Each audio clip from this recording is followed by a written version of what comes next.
14-15 వచనాలు నేను చదువుతున్నాను, దయచేసి వాక్యంలో ఏకీభవించండి. చాలామందికి యోహాను సువార్త 3వ అధ్యాయం అనగానే 16వ వచనంలోకి పోతాం మనం. దేవుడు లోకమును ఎంతో ప్రేమించును అనేటువంటి మాట. సో చాలా అత్యద్భుతమైనటువంటి మాట అది కూడా కదా. అయితే దానికంటే కొద్దిగా ప్రాముఖ్యముగా ఉన్నటువంటి మాటను మనం చూస్తే 14-15 వచనాలు మనం చూద్దాం. చూడండి. అరణ్యములో మోషే సర్పమును ఎలాగూ ఎత్తెనో అలాగే విశ్వసించు ప్రతివాడును నశింపక ఆయన ద్వారా నిత్య జీవము పొందినట్లు మనుష్య కుమారుడు ఎత్తబడవలెను. దేవునికి స్తోత్రము కలుగునుగా. హల్లెలూయా. కొన్ని వేల సంవత్సరాల క్రితము సంఖ్యాకాండములో జరిగినటువంటి ఒక సంఘటనని యోహాను భక్తుడు యేసు ప్రభు ఉన్నటువంటి కాలము గురించి మాట్లాడుతున్నాడు. మాట్లాడుతూ ఏమంటాడనంటే, అరణ్యములో మోషే సర్పమును ఎలాగూ ఎత్తెనో అలాగే విశ్వసించు ప్రతివాడు అని అంటాడు. విశ్వాసం లేనివాడు కాదు, విశ్వసించు ప్రతివాడును నీవు నశింపక ఉండాలి అని అంటే ఆయన ద్వారా నిత్య జీవం పొందినట్లు మనుష్య కుమారుడు కూడా ఎత్తబడవలెను అనేటువంటి మాట. చాలా అత్యద్భుతమైనటువంటి దానికి కింద వచ్చినలో కూడా మనం చూస్తాం. దేవుడు లోకమును ఎంతో ప్రేమించును కాగా ఆయన అద్వితీయ కుమారునిగా పుట్టిన వాని యందు విశ్వాసమించు ప్రతివాడు నశింపక నిత్య జీవం పొందినట్లు ఆయనను మనకు అనుగ్రహించెను. దేవునికి స్తోత్రం కలుగునుగా. దేవుడు ఎందుకు తన కుమారుడైనటువంటి యేసుక్రీస్తుని మన కొరకు అనుగ్రహించాడు అనేటువంటిది మనం చూస్తే, నిత్య జీవం పొందినట్లు. అలాగే ఆ నిత్య జీవం ఎవరైతే ఆయన యందు విశ్వసించు ప్రతివాడు, కేవలం విశ్వసించటం వలన మాత్రమే మనం నశించకుండా నిత్య జీవం పొందుతాం. దీనికి పెద్ద స్కీమ్స్ అనేటువంటివి దేవుడు ఏమీ చెప్పలేదు మనకి. శాల్వేషన్ గురించి, రక్షణ గురించి కేవలమును యేసు ప్రభువుని విశ్వసించండి, విశ్వసించిన ప్రతివాడు నశింపక నిత్య జీవం పొందుకుంటారు అనేటువంటి మాట చాలా స్పష్టంగా బైబిల్తో మాట్లాడతాం. సో శాల్వేషన్ అనేటువంటి దానిని దేవుడు చాలా తేలికగా ప్రజల దగ్గరికి తీసుకొచ్చాడు. వ్యవస్థలు అనేటువంటివి, మనుషులు అనేటువంటి వారు దానిని కాంప్లికేటెడ్ చేశారు బాగా. శాల్వేషన్ అని అంటే ఇట్ ఈజ్ బై వర్క్స్ అనే విధంగా కొంతమంది, క్రియల ద్వారా చేయాలి, పనుల ద్వారా మనం రక్షణ సంపాదించుకోగలుగుతాం. రక్షణ క్రియల ద్వారా వచ్చినటువంటిది కాదు, కృప ద్వారా వచ్చినటువంటిది. ఎఫెసీయులకు రాసిన పత్రిక 2వ అధ్యాయంలో మనం చూస్తాం, మీరు కృప చేతనే రక్షించబడి ఉన్నారు, ఇది మీ వలన కలిగినటువంటిది కాదు అని అంటది బైబిల్. సో నువ్వు ఏం చేసినా రక్షణ సంపాదించలేవు, అది దేవుడు ఉచితంగా మనకిచ్చాడు. దాన్ని నువ్వు పొందుకోవాలంటే నువ్వు చేయవలసింది కేవలం ఏంటనంటే ఆయన యందు విశ్వసించటం మాత్రమే అని మాట్లాడతాం. సో విశ్వసించిన ప్రతివాడు నశింపక నిత్య జీవం పొందుకుంటాడు అని మాట్లాడతాం. సో ఈ వాక్యంలో ఏముంటుంది? అరణ్యములో మోషే సర్పమును ఎలాగూ ఎత్తెనో అలాగే విశ్వసించు ప్రతివాడును నశింపక ఆయన ద్వారా నిత్య జీవం పొందినట్లు మనుష్య కుమారుడు ఎత్తబడవలెను. అంటే ఇక్కడ 2 విషయాలు, సర్పము ఎత్తబడింది, మనుష్య కుమారుడు కూడా ఎత్తబడాలి అని మాట్లాడతాం. ఈ 2 కూడా మనం ఒక్కసారి జ్ఞాపకం చేసుకోవాలని అంటే, మోషే అసలు సర్పము ఎందుకు ఎత్తాడు అనేటువంటిది మనం ధ్యానం చేయాలి. ఎందుకోసం అంటే దానితో కోట్ చేశాడు కాబట్టి ఆ వాక్యాన్ని. ఊరికే మోషే సర్పం ఎత్తబడిందా? అక్కడ మోషే సర్పం ఎత్తబడటం వలన అక్కడ ఉన్నటువంటి వ్యక్తులకు ఏమన్నా ప్రయోజనము కలిగిందా? ఆ సర్పం వలన వాళ్ళకి కలిగిన ప్రయోజనం ఏంటి? అసలు ఆ సర్పాన్ని ఎందుకు దేవుడు చేయమని చెప్పాడు? మనుష్య కుమారుడు ఎందుకు ఎత్తబడాలి? ఇవన్నీ కూడా మనం జ్ఞాపకం చేసుకుంటే ఎక్కువసేపు ఏం పట్టదు, చాలా తక్కువగానే చెప్తాను. మీరు సర్పం అనగానే ఎక్కడికి వెళ్ళిపోగా చాలాసేపు చెప్తారనుకోకండి. అరణ్యములో మోషే సర్పము ఎలాగెత్తెను అనేటువంటి దాని గురించి బైబిల్ మాట్లాడుతుంది. సంఖ్యాకాండము మీరు ఒక్కసారి జ్ఞాపకం చేసుకున్నట్లయితే 21వ అధ్యాయము, సంఖ్యాకాండము 21వ అధ్యాయము 4-9 వచనాలలో, వారు ఏదోము దేశమును చుట్టిపోవాలనని హూరు కొండ నుండి ఎర్ర సముద్ర మార్గముగా సాగినప్పుడు మార్గాయసము చేత జనుల ప్రాణము సొమ్మసిల్లెను. కాగా ప్రజలు దేవునికిని మోషేకును విరోధముగా మాట్లాడి, ఈ అరణ్యములో చచ్చుటకు ఐగుప్తులో నుండి మీరు మమ్మల్ని ఎందుకు రప్పించితిరి? ఇక్కడ ఆహారము లేదు, నీళ్లు లేవు, చవిసారములు లేని ఈ అన్నము మాకు అసహ్యమైనదనిరి అనేటువంటి మాట మాట్లాడుతుంది. సో ఇది కాంటెస్ట్. ఇది అరణ్యములో మోషే సర్పమును ఎలాగ ఎత్తెను అనేటువంటి కాంటెస్ట్కి కనుక మనం వెళ్ళినట్లయితే, సంఖ్యాకాండంలో జరిగినటువంటి సంఘటన. ఇశ్రాయేలు ప్రజలు అరణ్యములో 40 సంవత్సరములు వాళ్ళు తిరుగులాడారు. 40 సంవత్సరములు వాళ్ళు అరణ్యములో తిరుగులాడటానికి కలిగినటువంటి కారణము, 40 సంవత్సరాల క్రితము దేవుడు వాళ్ళని ఐగుప్తు దేశము నుంచి కనాను దేశం వైపు నడిపిస్తున్నాడు, పాలు తేనెలు ప్రవహించే దేశం వైపు. ఐగుప్తు దేశము నుంచి కనాను దేశం వెళ్ళటానికి కాలి నడకన గనక నడిస్తే మనకు పట్టేటువంటి రోజులు 12 రోజులు. కానీ ఇశ్రాయేల్ ప్రజలు ఎంతకాలం నడిచారని ఉంది బైబిల్లో? 40 సంవత్సరాలు తిరుగులాడారు.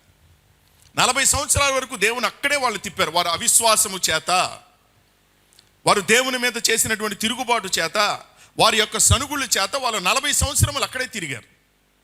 ఈ 40 సంవత్సరాలలో అక్కడ ఉన్నటువంటి వారికి ఇద్దరికే విశ్వాసం వచ్చింది. ఒకటి యెహోషువ గారికి, రెండవది కాలేబు గారు. వాళ్ళు మాత్రమే పాలు తేనెలు ప్రవహించు దేశంలోనికి వెళతారు, అంతే తప్ప మిగిలినటువంటి వాళ్ళు ఎవరు వెళ్ళరని చెప్పారు. సో ఈ అరణ్యములో ఈ 40 సంవత్సరాలు వాళ్ళు చేసినటువంటి ఆ ప్రయాణములో వాళ్ళు చేసినటువంటి అతి పెద్ద తప్పిదం ఏంటనంటే, అంటే అస్తమానం శనిగారు మోషే మీద వాళ్ళు. ఈసారి వాళ్ళు చేసినటువంటి మేజర్ మిస్టేక్ ఏంటనంటే, దేవునికి విరోధముగా మాట్లాడటం ప్రారంభించారు. మీరు చాలా జాగ్రత్తగా వింటే బైబిల్ చెప్తూ ఉంటుంది ఏంటనంటే, కాబట్టి ప్రజలు మోషే యొద్దకు వచ్చి మేము యెహోవాకును నీకును విరోధం, పై వచనంలో 5వ వచనం, కాగా ప్రజలు దేవునికిని మోషేకుని విరోధముగా మాట్లాడి అనేటువంటి మాట. మోషేతో ఎప్పుడు వాళ్ళకి రకమైనటువంటి సనుగుళ్ళే. మోషేని అస్తమానం కూడా వాళ్ళు ఇబ్బంది పెడుతూనే ఉన్నారు. మోషేని ఇబ్బంది పెట్టిన ప్రతిసారి దేవుడు వాళ్ళని శిక్షిస్తూనే ఉన్నాడు, కానీ వాళ్ళల్లో ఏ విధమైనటువంటి మార్పు అనేటువంటిది రాలేదు. సో ఈ 40 సంవత్సరాలు వాళ్ళు అక్కడ తిరుగుతున్నటువంటి సమయంలో వాళ్ళు అనేకమైనటువంటి ఫిర్యాదులు చేశారు. ఏంటనంటే, మాకు ఆహారం లేదు, మాకు నీళ్లు లేవు, ఒకళ్ళ ఆహారం ఇచ్చినా అవి చవిసారము లేనటువంటి అన్నంలాగా ఉంది, ఇది మేము తినలేకపోతున్నాం అని. ఇంకొక మేజర్గా వాళ్ళు చెప్పినటువంటి తప్పిదం ఏంటనంటే, ఐగుప్తులో కాకుండా అరణ్యంలో చంపడానికి తీసుకొచ్చారా నీవు మా ఈ దేవుడు అనేటువంటి విధంగా మాట్లాడారు. మనిషితో మనిషి కనుక అలా మాట్లాడితే, విరోధంగా మాట్లాడితే ఎలాగోలా కాళ్ళు పట్టుకొని బతిమలాడచ్చు. సృష్టించినటువంటి దేవునితో మనం విరోధముగా మాట్లాడితే, సృష్టించినటువంటి దేవునికి వ్యతిరేకంగా మనం పనిచేస్తూ ఉంటే, ఆ దేవుని ఉగ్రత అనేటువంటిదే మన మీదకి వస్తూ ఉంటే ఎవడు మనల్ని రక్షిస్తాడు? ఎవరి దగ్గరికి వెళ్ళి చెప్పుకోగలుగుతాం? సో మొట్టమొదటిసారి ఎప్పుడైతే వాళ్ళు దేవునికి విరోధముగా మాట్లాడారో, దేవుడు వెంటనే వారి జీవితంలోనికి తాపకరమైనటువంటి సర్పములు అనేటువంటి వాటిని అరణ్యములు వారి మీదకి రప్పించాడు. సో వాళ్ళు చేసినటువంటి కంప్లైంట్, ఈ 40 సంవత్సరములు దేవుడు వాళ్ళకి ఆహారం ఇచ్చాడు. ఆ ఆహారం పేరు మన్నా అని బైబిల్ మనకు తెలియచేస్తుంది. 40 సంవత్సరములు దేవుడు, 1 రోజు కాదు, 2 రోజులు కాదు, 3 రోజులు కాదు, 40 సంవత్సరములు మన్నా చేత దేవుడు వాళ్ళని పోషించాడు. మన్నాలో ఉన్నటువంటి కొన్ని లక్షణాలు ఏంటనంటే, మన్నా మొట్టమొదటిగా వాళ్ళకి ఇవ్వబడినటువంటి మన్నా ఉచితముగా ఇవ్వబడింది. వాళ్ళకి ఎలా ఇవ్వబడింది? ఉచితముగా ఇవ్వబడింది. రెండవదిగా సమృద్ధిగా ఇవ్వబడింది వాళ్ళకి. మూడవదిగా చూసినట్లయితే సమయానికి ఇవ్వబడింది. వాళ్ళు ఉదయం లెగ్గానే మన్నా కోసం ఎత్తుకోవాల్సిన అవసరం లేదు. రాత్రికాల సమయంలో పాళెము నిండా కూడా మన్నా అనేటువంటిది కురిపించబడి ఉండదు. దేవునికి స్తోత్రం కలుగునుగా. నాలుగవదిగా రుచికరముగా ఇవ్వబడింది వాళ్ళకి మన్నా అనేటువంటిది. బైబిల్ ఏముంటుంది? మన్నా గురించి తేనె వలె ఉంటుంది మన్నా అని బైబిల్ తెలియచేస్తుంది. సో 4 లక్షణాలు మన్నాలో: ఉచితముగా, రెండోది సమృద్ధిగా, మూడవది సమయానుకూలముగా, నాలుగవది రుచికరముగా. 40 సంవత్సరములు దేవుడు వాళ్ళని మన్నా చేత పోషించారు. ఒక గణిత శాస్త్రవేత్త, అంటే ఒక లెక్కల మాస్టర్ గారు, ఈ మన్నా గురించి ఇశ్రాయేల్ ప్రజలు అరణ్యములో ఉన్నటువంటి ఆ పరిస్థితిని గురించి లెక్కలేస్తూ, ప్రతిరోజు కూడా ఇశ్రాయేల్ ప్రజలు అనేటువంటి వారికి మన్నా అనేటువంటిది వాళ్ళు తింటే గనక, ఆయన వేసినటువంటి లెక్కల ప్రకారం 240 రైలు పెట్టెల ఆహారం కావాలంట వాళ్ళకి మన్నా. ఇశ్రాయేల్ ప్రజలకి ప్రతిరోజు 40 సంవత్సరాల గురించి కాదు మాట్లాడటం, 240 రైలు పెట్టెలు కలిగినటువంటి పరిమాణం కలిగినటువంటి మన్నా కావాలి ప్రతిరోజు ఇశ్రాయేల్ ప్రజలు ఆహారం తినాలంటే. అలాంటిది దేవుడు వాళ్ళు కష్టపడక్కర్లా, పనిచేసి సంపాదించుకోక్కర్లా, ఉచితంగా దేవుడు ఇచ్చాడు, సమృద్ధిగా దేవుడు ఇచ్చాడు. కొట్టుకోమని ఏమీ చెప్పలా, ఇది సర్దుకోండి అని చెప్పలా, ఇది చాలా జాగ్రత్తగా మీరు సర్దుకోండి అని చెప్పలా. ఏ రోజుకు ఆ రోజు కురిపించబడింది అది. మళ్ళీ ఏ రోజు కూడా ఫ్రిడ్జ్లో ఏమీ పెట్టుకోక్కర్లేదు. ఏ రోజుకు ఆ రోజు దేవుడు ఫ్రెష్గా ఇచ్చాడు వాళ్ళకి మన్నా అనేటువంటి. సో సమృద్ధిగా ఇచ్చాడు, ఉచితంగా ఇచ్చాడు, సమయానికి ఇచ్చాడు, రుచికరంగా ఇచ్చాడు. 40 సంవత్సరాలు వాళ్ళకి పౌష్టికమైనటువంటి ఆహారం కింద దేవుడు వాళ్ళకి సమకూరిస్తే, దానికి వాళ్ళు పెట్టిన పేరు ఏంటంటే చవి సారము లేనటువంటి అన్నం అని పేరెట్టారు. లాస్ట్ కాదు ఇశ్రాయేల్ ప్రజలు, చవి సారము లేనటువంటి అన్నాన్ని మాకు పెడుతున్నావు నీవు, నీళ్ళు అనేటువంటివి మాకు దొరకట్లేదు, ఊరు నుంచి ఏదోము దేశం వరకు మేము నడిచి వెళ్ళేటప్పటికీ మార్గాయసం చేత మేము సొమ్మసిల్లిపోయాం, ఇవేమీ దొరకట్లేదు, ఐగుప్తులోనే చచ్చేవాళ్ళం కదా, ఇక్కడ వరకు ఎందుకు తీసుకొచ్చారు అనే విధంగా మోషే మీద కాకుండా మోషే మీద, దేవుని మీద వాళ్ళు సనగటం ప్రారంభించారు. ఆ సనగటం ప్రారంభించిన తర్వాత వెంటనే దేవుడు వాళ్ళ మీదకి శిక్షణ పంపించాడు. సో ఎందుకొరకు ఆ శిక్ష అనేటువంటిది వచ్చింది అనేటువంటి చూసినట్లయితే, మొట్టమొదటిగా వాళ్ళు దేవునిని తిరస్కరించారు. They rejected God. దేవునిని వాళ్ళు వద్దనుకునే విధముగా, దేవునికి వ్యతిరేకముగా మాట్లాడటం ప్రారంభించారు. దేవునిని ఎప్పుడైతే తిరస్కరించారో, నువ్వు దేవునిని తిరస్కరిస్తున్నావు అని అనుకుంటున్నావు, దేవునిని తిరస్కరిస్తున్నావు అని అంటే దేవుని యొక్క వాగ్దానాలను కూడా నీవు తిరస్కరిస్తున్నావు. దేవుని వాగ్దానాలు తిరస్కరిస్తున్నావు, దేవుడు మీకు చేసినటువంటి ఏర్పాటులను తిరస్కరిస్తున్నావు. దేవునికి స్తోత్రం కలుగునుగా. ఏర్పాటులను కూడా నువ్వు తిరస్కరించావు. దేవుని యొక్క ప్రవక్త అయినటువంటి మోషేని నీవు తిరస్కరించావు. 4 విషయాలు అక్కడ మనం చూస్తూ ఉంటాం. Rejected god, rejected god's promises, rejected god's provisions, rejected god's profit. 4 అనేటువంటి వారిని నువ్వు తిరస్కరించావు, ఒక్క దేవుని నువ్వు తిరస్కరించడం వల్ల. ఆహారం గురించి, నీళ్లు అనేటువంటి దాని గురించి అనేటువంటి మాట. దేవుడు ఎంత చక్కగా మనకి ఏర్పాట్లు చేస్తూ ఉంటాడు చూడండి. ప్రతిరోజు కూడా మన జీవితంలో మెతుకు బతుకు ఉన్నాయి అని అంటే ఆయన కృప అని ఈ మధ్యకాలంలో పాట పాడతాను, నీ కృపా క్షేమమే అనేటువంటి పాట. ఇల్లు వాహనం ఉన్నాయి అని అంటే ఆయన కృప, ఆరోగ్యం ఉద్యోగం ఉన్నాయంటే ఆయన కృప అని మాట్లాడుతూ ఉంటాం. అన్నీ కూడా ఆయన లేకుండా మన జీవితంలో ఏది జరగదు అనేటువంటి విషయం మనకి ఎప్పుడైతే తెలియకుండా మనము దేవుని మీద విరోధంగా మాట్లాడటం ప్రారంభిస్తామో, దేవుని యొక్క ఉగ్రత అనేటువంటిది మన మీదకి రావటం ప్రారంభిస్తుంది. అరణ్యములో మీరు 40 సంవత్సరాలు తిరగడం మాత్రమే కాకుండా, ఈ 40 సంవత్సరాలు దేవుడు మీకు మన్నా చేత మంచిగా పోషిస్తున్నా కూడా మీరు చేసినటువంటి తప్పిదం ఏంటనంటే, మీరు దేవునికి వ్యతిరేకంగా మాట్లాడటం ప్రారంభించారు. దేవుని వాగ్దానాల మీద మీకు నమ్మకం లేదు, దేవుడిచ్చిన చేస్తున్నటువంటి ఏర్పాట్ల మీద మీకు నమ్మకం లేదు. అలాగే దేవుని యొక్క ప్రవక్తలు, దేవుని యొక్క సేవకులు, మీకు ప్రతినిధులుగా ఉన్నటువంటి, దేవునికి మీకు ప్రతినిధులుగా ఉన్నటువంటి సేవకుల మీద మీకు నమ్మకం లేదు. ఇవన్నీ కూడా వాళ్ళు రిజెక్ట్ చేశారు. మన జీవితంలో కూడా చాలాసార్లు మనం జ్ఞాపకం చేసుకోవాల్సినటువంటి విషయం, ఆదామును సృష్టించడానికంటే ముందు దేవుడు ఏదైనా తోటను సృష్టించాడు. సృష్టి అంతటినీ దేవుడు చేశాడు. ఆ సృష్టిని చేసిన తర్వాత ఆదామును సృష్టించి, అవ్వను సృష్టించి, వీరిద్దరిని తీసుకొని వెళ్ళి దేవుడు ఏదైనా తోటలో పెట్టాడు. ముందుగానే దేవుడు ప్రొవిజన్ అంతా క్రియేట్ చేశాడు. ఏర్పాట్లన్నీ చేసిన తర్వాత ఆదాముని అవ్వని తీసుకొని వెళ్ళి ఏదైనా తోటలో పెట్టి, మీరంతా కూడా ఈ యొక్క సృష్టి మీద మీరు అధికారము చెలాయించండి అనేటువంటి రీతిలో దేవుడు ఆదాముకి ఆ బాధ్యత అనేటువంటి అప్పచెప్పాడు. సో ప్రొవిజన్, దేవుడి యొక్క ప్రొవిజన్స్ అనేటువంటి మనకి ఇవ్వబడినప్పుడు దానిని మనము కంటెంట్మెంట్తో, అంటే తృప్తితో దానిని మనం అనుభవించే వారిగా ఉండాలి తప్ప, ఎప్పుడైతే లేదు, అది నాకు సరిపోవటం లేదు, ఇది నాకు వద్దు అనేటువంటి విధంగా ఎప్పుడైతే రిజెక్ట్ చేస్తూ ఉంటామో, అప్పుడు దేవుని దగ్గర నుంచి మన మీదకి ఉగ్రత అనేటువంటిది రావటం జరుగుతుంది. సో అలాంటి సమయంలో దేవుడు వారి దగ్గరికి తాపకరమైనటువంటి సర్పములను పంపించాడు.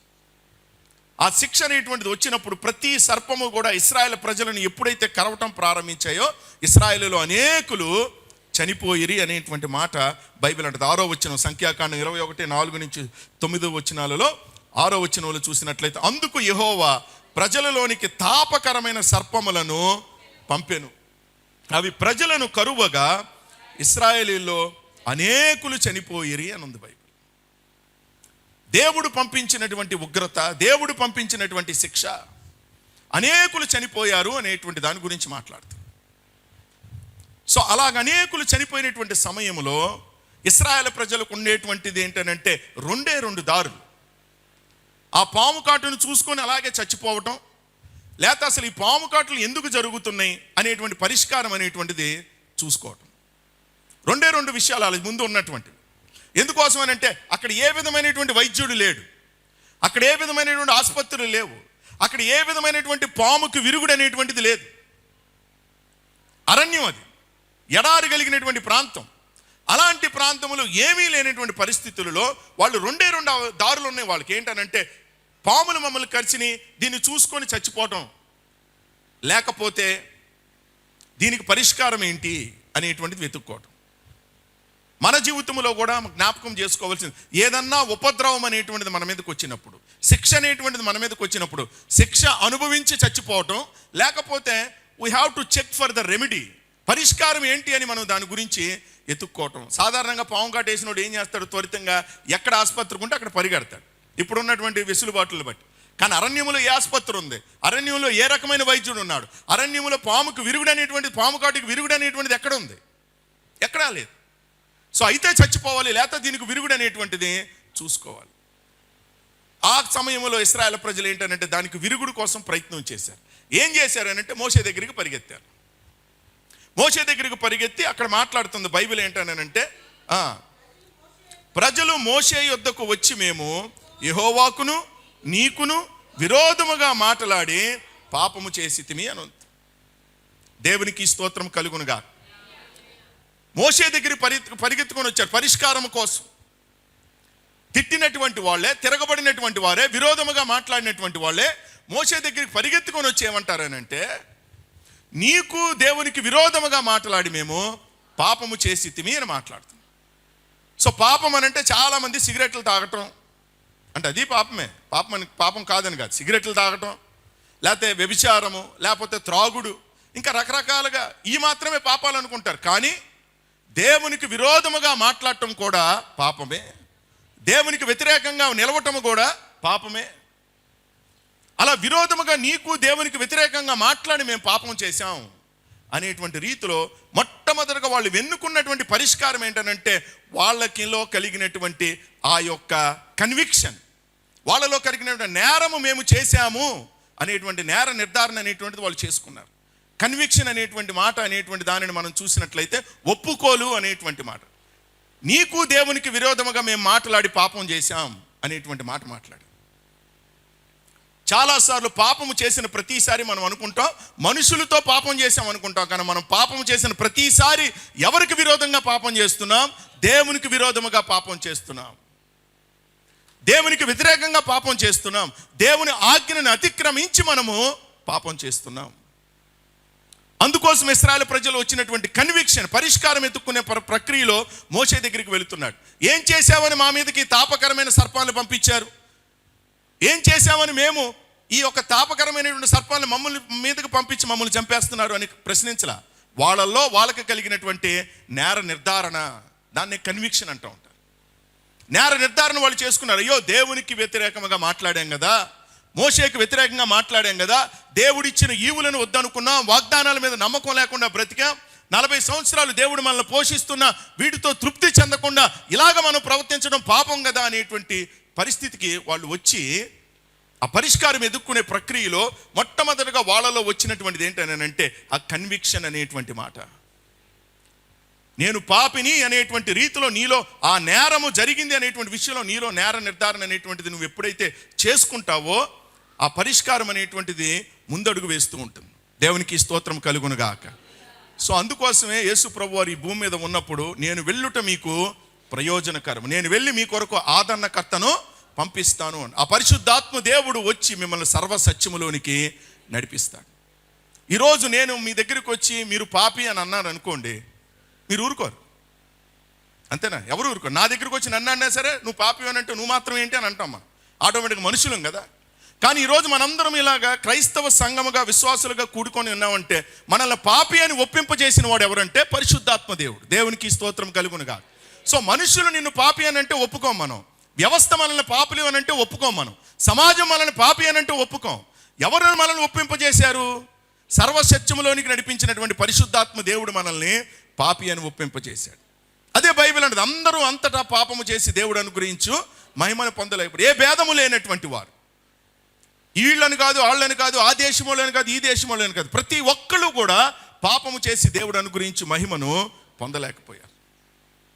సో అలాంటి సమయంలో దే కన్విక్టెడ్, వాళ్ళంతటా వాళ్ళకి అర్థమైంది ఏంటంటే మేము నేరము చేశాము అనేటువంటిది. ఆ నేరాన్ని ఏం చేశారనంటే కన్ఫెస్ చేశారు, ఒప్పుకున్నారు.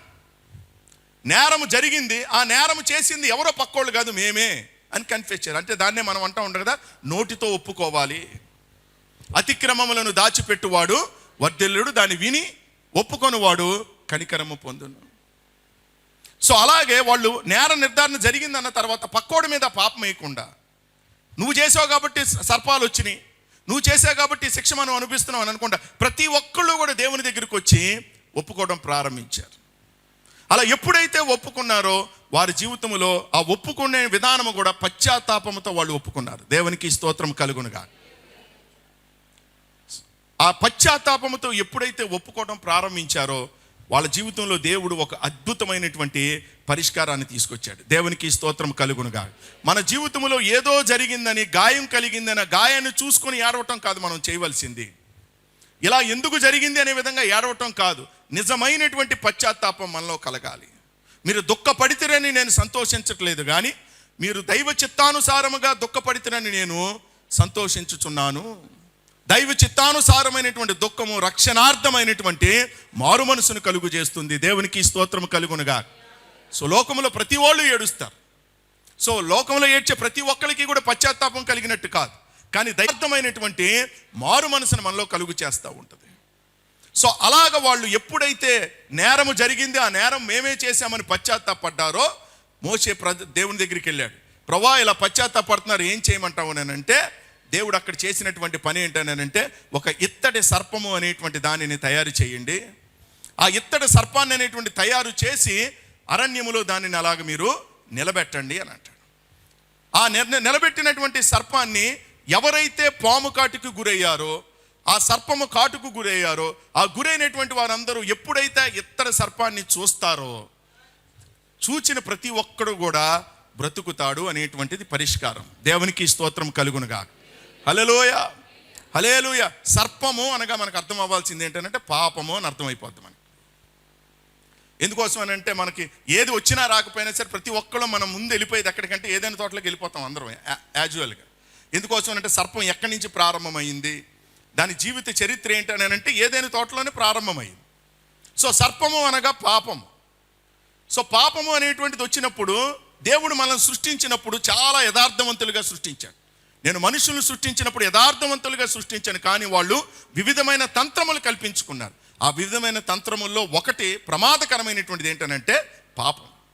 సో దానికి విరుగుడు అనేటువంటిది ఎక్కడికి వెళ్ళినా దొరకదు. నీకు ఏ మనిషి దగ్గరికి వెళ్ళినా దొరకదు, ఏ వ్యవస్థ దగ్గరికి వెళ్ళినా దొరకదు.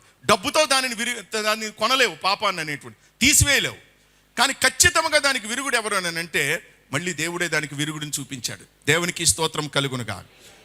సో ఎప్పుడైతే ఇత్తడి సర్పము అనేటువంటి దానిని తయారు చేశారో, ఆ ఇత్తడి సర్పాన్ని ఎవరైతే నిదానించి చూచారో వాళ్ళందరూ కూడా బ్రతికారు. దేవునికి స్తోత్రం కలుగునుగా. సో రెండు దారులు, నువ్వు సర్పం కాటుతో చచ్చిపోతావా లేకపోతే ఇత్తడి సర్పాన్ని చూస్తావా? రెండు చాయిస్లు అరణ్యంలో ఇశ్రాయేలు ప్రజలకి. మన జీవితంలో మనం జ్ఞాపకం చేసుకోవాల్సింది, ఎందుకు ఇత్తడి సర్పము మాత్రమే, ఎందుకు బంగారు సర్పం కాదు, ఎందుకు వెండి కాదు, ఎందుకు ఇతర చెక్క కాదు అక్కడ? ఎందుకు ఇత్తడి సర్పం అంటే ఇత్తడి తీర్పుకి సాదృశ్యం. ఆ తీర్పు అనేటువంటిది అంతా కూడా ఇత్తడి సర్పం మీద ఉంచబడ్డాడు దేవుడు. ఆ తీర్పుకి విరుగుడుగా ఇత్తడి సర్పాన్ని నిలబెట్టమన్నాడు దేవుడు. సో ఇశ్రాయేలు ప్రజల జీవితంలో తీసుకొచ్చినటువంటి ఆ తీర్పుకి పరిష్కారముగా ప్రతి ఒక్కడు కూడా ఇత్తడి సర్పాన్ని నిదానించి చూడాలి. చూచిన ప్రతివాడు కూడా బ్రతుకుతాడు అనేటువంటి మాట చెప్పాడు. దేవునికి స్తోత్రం కలుగునుగా. ఈరోజు మన జీవితంలో ఈరోజు మనం జ్ఞాపకం చేసుకోవలసిన ఈ సిలువ ధ్యానాల్లో ప్రాముఖ్యమైనటువంటి మాట, ఎప్పుడో సంఖ్యాకాండములో మోషే ఇత్తడి సర్పాన్ని ఎత్తాడు, ఇశ్రాయేలు ప్రజలు దాన్ని బ్రతికారు.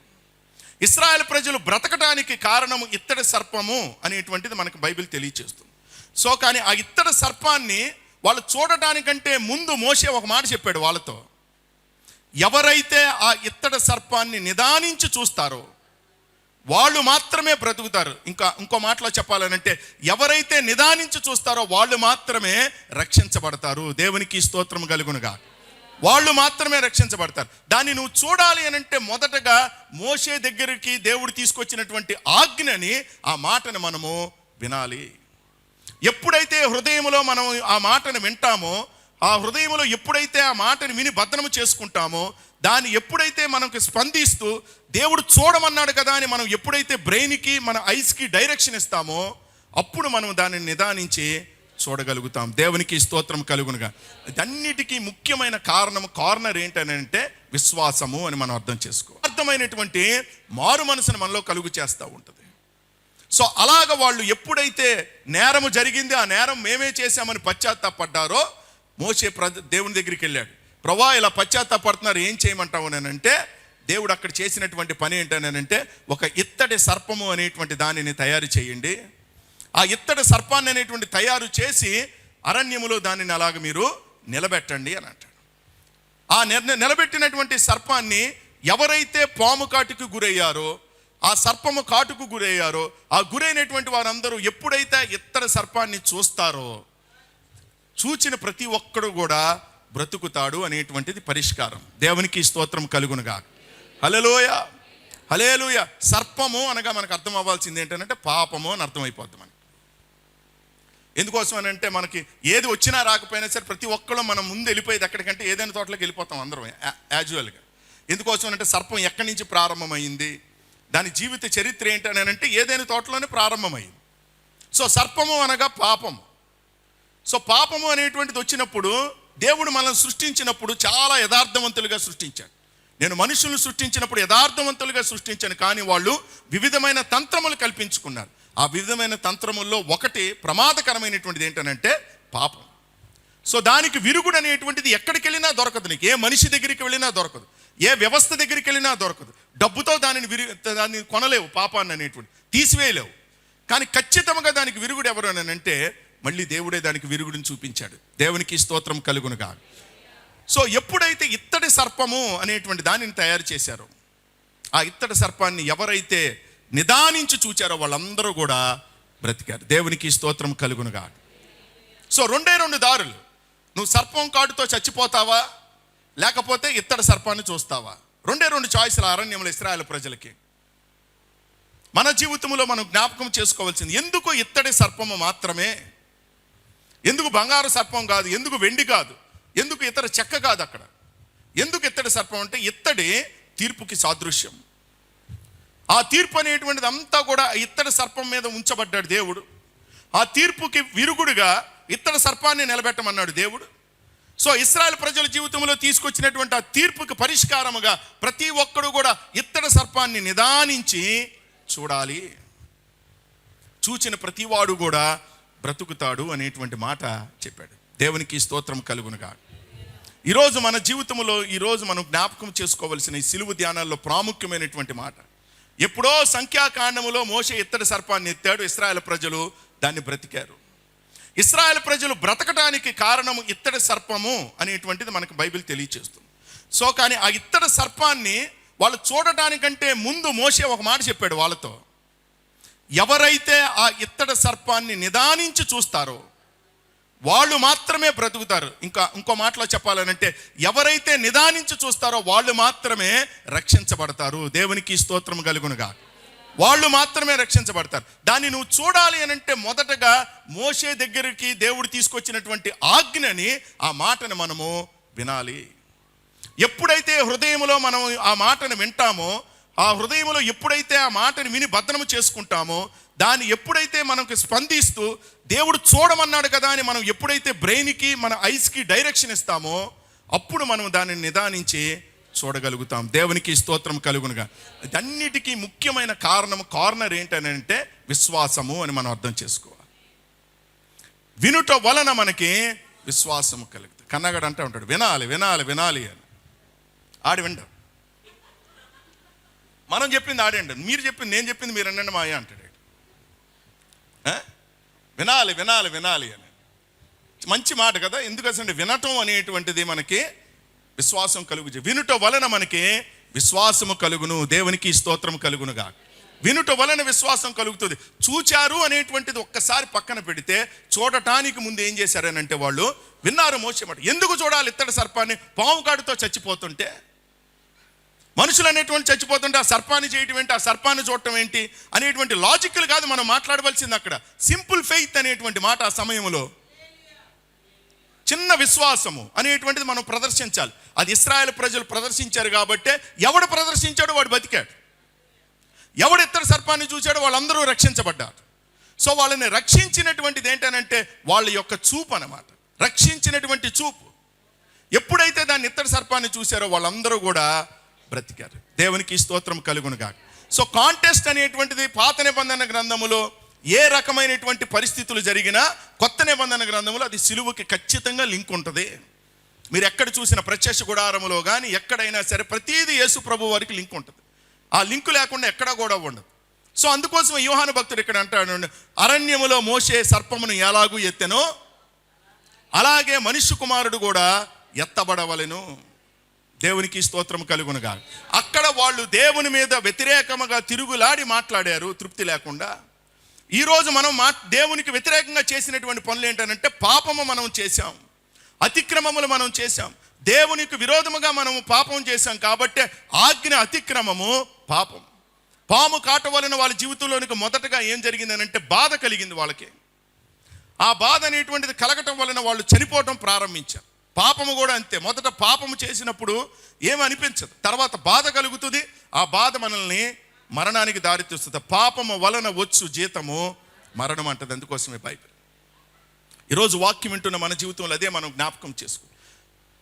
సో ఎలాగ మనుష్య కుమారుడు ఎత్తబడ్డాడు అనేటువంటి దానిని కనుక మనం చూసినట్లయితే, ఈరోజు మనం మనుష్య కుమారుని ఎందుకు మనం చూడాలి? మనుష్య కుమారుడు ఎక్కడ ఎత్తబడ్డాడు అని అంటే సిలువలో ఎత్తబడ్డాడు. ఆ కొయ్యకు ఆయన అలాగా వేలాడుతున్నటువంటి సమయంలో ఈరోజు నువ్వు రక్షించబడాలి అని అంటే నువ్వు చేయవలసినటువంటిది ఒకే ఒకటి ఏంటనంటే విశ్వసించి ఆ యొక్క సిలువను నువ్వు చూడటం మాత్రమే, నమ్మి ఆ సిలువను నువ్వు చూడటం మాత్రమే. అంతేగాని ఇప్పుడు మాట్లాడుతున్నటువంటి వారు మాట్లాడినట్టుగా సిలువలో ఉన్న ఆయనను ఆయనే రక్షించుకోలేడు, మిమ్మల్ని ఏం రక్షిస్తాడు అనేటువంటి మాటలు కాదు. అది నశించుచున్నటువంటి వారికి వెర్రితనం, వెకిలితనం, గేలితనం అలాంటి వారు అందరికీ. కానీ మనం రక్షించబడుతున్నటువంటి మనకి దేవుని యొక్క శక్తి. అందుకోసమే నీవు రక్షించబడాలన్నా నీ కుటుంబ నేపథ్యం అనేటువంటిది నిన్ను రక్షించలేదు. క్రైస్తవ కుటుంబంలో నువ్వు పుట్టినంత మాత్రం నువ్వు రక్షించబడలేవు. సంఘానికి క్రమం తప్పకుండా వస్తున్నంత మాత్రం నువ్వు రక్షించబడలేవు. దశమ భాగాలు కానుకలు ఇస్తున్నంత మాత్రం నువ్వు రక్షించబడలేవు. ఎప్పుడు రక్షించబడతాం? నిదానించి ఆ సిలువను నువ్వు చూచినప్పుడు మాత్రమే మనందరము కూడా రక్షించబడతాం. దేవునికి స్తోత్రము కలుగునుగా. అందుకొరకు మనుష్య కుమారుడు ఎత్తబడ్డాడు. ఎలా ఎత్తబడ్డాడు? అరణ్యములో మోషే ఇత్తడి సర్పాన్ని ఎలాగైతే ఎత్తాడో, ఎత్తినప్పుడు ఇశ్రాయేలు ప్రజలు తమను తాము రక్షించుకోవటానికి, ఆ సర్పపు కాటు నుంచి రక్షించుకోవటానికి ఎలాగైతే నిదానించి ఆ సర్పాన్ని చూసి, ఇత్తడి సర్పాన్ని చూసి బతికారో, నీ పాపము నుంచి నువ్వు బయటికి రావాలి అని అంటే నువ్వు చూడవలసింది ఎవరినంటే ఆ యొక్క ఇత్తడి సర్పానికి సాదృశ్యమైనటువంటి ప్రభు అయినటువంటి యేసుక్రీస్తు. తీర్పు మన మీదకి రాలా, తీర్పు కుమారుడి మీదకి వెళ్ళింది, యేసు ప్రభు మీదకి వెళ్ళింది తీర్పు అనేటువంటి. ఆ తీర్పు ఆయన మీదకి వెళ్ళింది కాబట్టి నువ్వు చేయవలసింది ఆయన యందు విశ్వసించాలి. ఈయన నా కొరకు ఈ లోకములో జన్మించాడు, నా కొరకు ఈ లోకములో 3.5 సంవత్సరములు బ్రతికాడు, అలాగే పరిశుద్ధమైన జీవితాన్ని గడిపాడు, సిలువలో మరణించాడు, 3వ దినమున మళ్ళీ పునరుద్ధానుడయ్యాడు, మళ్ళీ పరలోకానికి ఆరోహణమయ్యాడు, తండ్రి కుడిపార్శ్వం మీద కూర్చొని ఈ రోజు వరకు నా కొరకు ఆయన విజ్ఞాపన చేస్తున్నాడు. మళ్ళీ త్వరలో మధ్యాకాశానికి ఆయన త్వరలో ఈ సంఘాన్ని తీసుకువెళ్ళటానికి ఆయన రాబోతున్నాడు అనేటువంటి విశ్వాసముతో నీవు ఉన్నప్పుడు మాత్రమే నీవు రక్షించబడతావు. క్రియల ద్వారా మనం రక్షించబడలేము. డబ్బు మనల్ని రక్షించలేదు, కుటుంబ నేపథ్యం అనేటువంటిది మనల్ని రక్షించలేదు. మనల్ని రక్షించేటువంటిది ఏంటనంటే ఓన్లీ సిలువ మాత్రమే. 2 దారులు. ఆ గాయాన్ని చూసుకొని లేకపోతే ఆ పాపాన్ని చూసుకొని అలాగే చచ్చిపోతావా, లేకపోతే ఆ పాపానికి విరుగునైనటువంటి యేసు ప్రభు వైపు సిలువలో మనం చూస్తామా? అంతే. 2 దారులు మనిషికి. పరలోకమా నరకమా? పరలోకం కనుక వెళ్ళకపోతే ఖచ్చితంగా నరకానికి మాత్రం వెళ్తారు. అందులో ఏమాత్రం అనేటువంటిది అనుమానం అనేటువంటిది లేదు. బైబిల్ పరలోకం గురించి అలాగే చెప్పిందో నరకం గురించి కూడా అలాగే చెప్పింది. దేవుడు పాపానికి విరుగుడు మిమ్మల్ని ఏదో చేయమని చెప్పలేదు, కేవలం విశ్వసించమని చెప్పాడు. ఆ శిక్ష అనేటువంటిది ఆయన భరించాడు. సో ఆయనను చూచినప్పుడు మనం బ్రతుకుతాం, ఆయనను చూచినప్పుడు మనకి రక్షణ కలుగుతుంది. ఆ రక్షణ ఉచితం, ఆ రక్షణ సమృద్ధి, ఆ రక్షణ సమయానుకూలంగా మనకి ఇవ్వబడినటువంటిది, ఆ రక్షణ రుచికరమైనటువంటిది. అంత విలువ కలిగినటువంటి రక్షణను మనము చులకన చేస్తే ఎంత గొప్ప రక్షణను నిర్లక్ష్యము చేసిన ఎడల నువ్వు ఎలాగూ తప్పించుకుంటావు అని బైబిల్ మాట్లాడుతుంది. సో సమయం లేదు. ఎందుకోసం అంటే ప్రభు యొక్క రాకడ చాలా దగ్గరగా ఉన్నది. పరిస్థితులు అనేటువంటి మీరు చూస్తున్నారు ఎలా ఉన్నది ఏంటంటే, డేట్లు అనేటువంటి మనకు తెలియకపోవచ్చు కానీ చాలా సమీపముగా మనము ప్రభు యొక్క రాకడికి ఎదురు చూస్తున్నాం. ఆ రాకడలో మనం ఎత్తబడాలి అని అంటే నువ్వు ఖచ్చితంగా కల్వరి సిలువ వైపు నీవు చూడాలి. నీ పాపం పోవాలని అంటే మ్రానులో వేలాడుతున్న ప్రభువును మనం చూచినప్పుడు మనము రక్షించబడతాం. రక్షించబడినటువంటి మనము ఇతరులకు ఆ రక్షణను మనం పరిచయం చేసేవారిగా ఉందాం. అట్టి కృప పరిశుద్ధాత్మ దేవుడు మనందరి జీవితంలో అనుగ్రహించి సహాయము చేసి, అరణ్యములో మోషే ఇత్తడి సర్పాన్ని ఎలాగైతే ఎత్తాడో, నేను బ్రతకాలన్నా చనిపోయిన తర్వాత నా ఆత్మ పరలోకము చేరాలన్నా, నిత్య జీవం నేను పొందాలన్నా ఖచ్చితంగా విశ్వసించి ఆయనను నేను చూస్తాను అనేటువంటి నమ్మకము నీకు ఉండాలి. ఆ వాగ్దానం మీద నువ్వు ఖచ్చితంగా నమ్మేటువంటి వారిగా ఉండాలి. యోహాను సువార్తలో అదే మాట్లాడుతూ ఉంటాడు. అలాగూ విశ్వసించు ప్రతి వాడును కూడా నశింపక ఆయన ద్వారా నిత్య జీవం పొందునట్లు మనుష్య కుమారుడు ఎత్తబడవలెను. నశింపక నిత్య జీవం పొందాలంటే మనుష్య కుమారుడు ఎత్తబడవలెను. ఎత్తబడిన మనుష్య కుమారుని ఎప్పుడైతే మనం చూస్తామో నిశ్చయముగా మనము ఆ యొక్క రక్షణ అనేటువంటిది మనం పొందగలుగుతాం. ఆ రక్షణలో ఇప్పటికే పొందినటువంటి వారిని బట్టి దేవునికి స్తోత్రం. ఇంకా రక్షణలో అటు ఇటుగా ఉన్నటువంటి వాళ్ళు సమయం లేదు కాబట్టి వెంటనే ప్రభువును సొంత రక్షకుడిగా అంగీకరించండి, నమ్మి బాప్తిసం పొందండి, సంఘములో చేర్చబడిన ఎత్తబడేటువంటి సంఘము కింద ఉండువారిగా ఉండాలని మరి ఒకసారి జ్ఞాపకం చేస్తూ ఈ మాటలు ముగిస్తున్నాను. తలలు వంచండి, కళ్ళు మూసుకోండి, ప్రార్థన చేసుకుందాం. ప్రియమైన దేవుని బిడ్డలారా, ఈ సిలువ ధ్యానాలలో ఎన్నో వర్తమానాలు విన్నటువంటి మీరు ఆ వర్తమానాల ద్వారా వృధాగా పోకుండా దేవుని యొక్క దాసులు చెప్పినటువంటి వర్తమానాలు, సిలువలో మన జీవితము ఎంత ప్రాముఖ్యత కలిగి ఉన్నదో, సిలువ లేకపోతే మన జీవితానికి రక్షణ లేదు అనేటువంటి ఆ యొక్క మాటను ఒక్కసారి మనం జ్ఞాపకం చేసుకుంటూ, మనుష్య కుమారుడు ఎత్తబడినప్పుడు మన జీవితంలో ఎప్పుడైతే విశ్వసించి ఆయనను మనం చూస్తామో, వేలాడుతున్నటువంటి ఆయనను చూస్తామో, ఆయన యొక్క త్యాగాన్ని, ఆయన పొందినటువంటి దెబ్బలను, ఆయన కార్చినటువంటి రక్తాన్ని ఎప్పుడైతే మనం చూస్తామో అప్పుడే మనము రక్షించబడతాం. రక్షించబడటానికి ముందు, చూడటానికంటే ముందు మనకు అర్థం కావాల్సినటువంటిది ఏంటంటే నేను పాపిని అనేటువంటి విషయం మనం అర్థం చేసుకోవాలి. ఎప్పుడైతే మనం కన్విక్ట్ అవుతామో నేను పాపిని అని, నేరం నా ద్వారా జరిగిందని ఎప్పుడైతే నువ్వు ఒప్పుకుంటావో, ప్రభు దగ్గర నీ పాపములన్నిటినీ కూడా ఆయన రక్తములో నువ్వు కడుగుతావో, ఇప్పుడు వెంటనే దేవుడు ఆ పరిష్కారము అనేటువంటిది ఎలాగైతే ఇశ్రాయేల్ ప్రజల జీవితంలో ఆ తాపకరమైనటువంటి సర్పములకు బదులుగా ఇత్తడి సర్పాన్ని చూడమని చెప్పాడు, మన జీవితంలో తాపకరమైనటువంటి ఎన్నో పాపాలు చేసినటువంటి మనం, ఎన్నో అతిక్రమాలతో ఉన్నటువంటి మనము మనుషులుగా నేను రక్షించుకోలేను, నన్ను ఎవరూ రక్షించలేరు, కేవలం క్రీస్తు మాత్రమే, ఆ క్రీస్తులో ఆయన వేలాడినటువంటి సిలువ మాత్రమే మనల్ని రక్షించగలుగుతుంది. అందుకోసమే అరణ్యములో మోషే ఎలాగ సర్పమును ఎత్తాడో, ఎలాగ వాళ్ళు రక్షించారో, అలాగే ఈరోజు కూడా ప్రతి మనిషి కూడా రక్షించటానికి కారణము, రక్షింపబడటానికి కారణము ఆ కల్వరి సిలువలో, ఆ గల్గోతా అనే ప్రాంతములో ప్రభువారు ఆ మ్రాణ మీద వేలాడినటువంటి ఆ యొక్క సిలువ, దానిని ఎప్పుడైతే మనం విశ్వసించి చూస్తామో రక్షించబడతాం. అలాగ రక్షించబడినటువంటి వారందరూ కూడా దేవుని సన్నిధిలో దేవుడిచ్చినటువంటి ఉచితమైనటువంటి రక్షణ, సమృద్ధికరమైనటువంటి రక్షణ, సమయోచితముగా సమయానికి ఇవ్వబడినటువంటి రక్షణ, ప్రతిరోజు కూడా దేవుడు మన జీవితంలో ఇచ్చినటువంటి ఆ యొక్క ఆధిక్యత అయినటువంటి ఆ రక్షణను మనం నిర్లక్ష్యము చేయకుండా, చులకనగా చేయకుండా దేవుని సన్నిధిలో ప్రభు వచ్చే వరకు కూడా పరిశుద్ధముగా జీవిస్తూ దేవుని సన్నిధిలో మనం ముందుకు సాగువారిగా మనం జీవిద్దాం. హల్లెలూయా. దేవా నీకే స్తోత్రం. ప్రార్థన చేసుకుందాం. ప్రతి ఒక్కరు దేవునికి స్తోత్రాలు చెల్లించండి. ఈ రాత్రి దేవుని యొక్క సన్నిధిలో ప్రభువా ఎంత ఉచితముగా మాకు రక్షణ ఇచ్చావు నాయన, ఎంత ఉచితముగా సమృద్ధికరమైనటువంటి రక్షణ ఇచ్చావు ప్రభువా. కొంతకాలం ఉండి కొంతకాలము పోయే రక్షణ కాదు నాయన, నీ రాకడ పర్యంతము వరకు కూడా ప్రభువా రక్షణ మాలో నిలుపుదల చేయడానికి సమృద్ధిగా మాకు ఇచ్చినటువంటి రక్షణ ప్రభువా.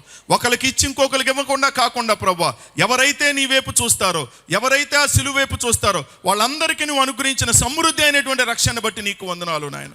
సమయోచితముగా సమయానికి ఇచ్చినటువంటి రక్షణ, అలాగే ఎంత రుచికరముగా ఇవ్వబడినటువంటి రక్షణ నాయన. దేవా నీకే వందనాలు, స్తోత్రం. ఇంకా ఇలా ఇచ్చినా మేము సణుగుతున్నామేమో, నీకు విరోధముగా మాట్లాడుతున్నామేమో ప్రభా, నీ వాగ్దానాలకు వ్యతిరేకముగా దేవా, మీరు ఇచ్చినటువంటి ప్రణాళికకు విరోధముగా ప్రభా, నీ ఏర్పాట్లకు విరోధముగా మేము మాట్లాడుతున్నప్పుడు ప్రభా, అలా చేసుంటే దయతో మమ్మల్ని క్షమించండి నాయన. యేసయ్యా నీకే వందనాలు, స్తోత్రాలు నాయన. మేము పొందవలసిన దెబ్బలు, మేము పొందవలసినటువంటి శిక్ష ప్రభా దేవా మీరు మొత్తము పొంది ప్రభా మాకు ఇచ్చినటువంటి ఈ గొప్ప రక్షణను బట్టి నీకు వందనాలు, స్తోత్రాలు చెల్లిస్తున్నాం. ఈ 40 దినాలు కూడా ప్రభా ఈ సిలువ ధ్యానాల్లో కూడి వచ్చిన బిడ్డలందరిని బట్టి కూడా నీకు వందనాలు. ఇంతవరకు జరిగినటువంటి కూడికలన్నిటిని బట్టి నీకు వందనాలు. ఇంకా మళ్ళీ ప్రభా జరగవలసినటువంటి కూడికలను బట్టి, చెప్పబో వర్తమానాలను బట్టి కూడా నీకు వందనాలు నాయన. ఇప్పటికే రక్షింపబడినటువంటి వారిని బట్టి నీకు వందనాలు. ఇంకా ఎవరైతే రక్షణ లేకుండా ఉన్నారో ప్రభా, అటు ఇటుగా ఉన్నారో ప్రభా, దేవ వారితో మీరు మాట్లాడండి నాయన. ఆ విషపూరితమైనటువంటి సర్పము కాటు నుంచి వాళ్ళు బయటపడాలంటే ఇత్తడి సర్పాన్ని చూశారు. విషపూరితమైనటువంటి తాపకరమైనటువంటి పాపము నుంచి మేము బయటపడాలని అంటే ప్రభు అయినటువంటి యేసుక్రీస్తు వేలాడినటువంటి ఆ సిలువలో వేలాడుతున్నటువంటి ఆయనని చూచువారిగా, విశ్వసించి చూచువారిగా, రక్షణ పొందువారిగా ప్రతి ఒక్క బిడ్డని కూడా మీరు ఉంచమని దేవ, కుటుంబాన్ని బట్టి ప్రభు, దైవజనులు బట్టి నీకు వందనాలు, చేస్తున్న పరిచర్ని బట్టి నీకు వందనాలు నాయన. ఈరోజు ప్రభు పరిచర్లో వాక్యం అందిస్తున్న విధానాన్ని బట్టి నీకు వందనాలు. అనేకమైనటువంటి ఆత్మలు ప్రభు వాక్యం ద్వారా మీరు రక్షించమని ప్రార్థిస్తున్నాము నాయన. ఈ రాత్రి కూడి వచ్చిన బిడ్డలందరిని బట్టి మిమ్మల్ని స్తుతిస్తూ యేసు నామమును అడిగి వేడుకొనుచున్నాము తండ్రి.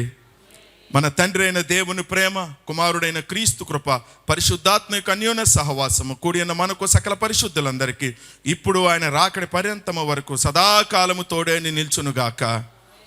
యేసు రక్తమే జయం, ప్రవేశ రక్తమే జయం, ప్రవేశ నామమున సంపూర్ణ జయము కలుగునుగాక. ఆమేన్.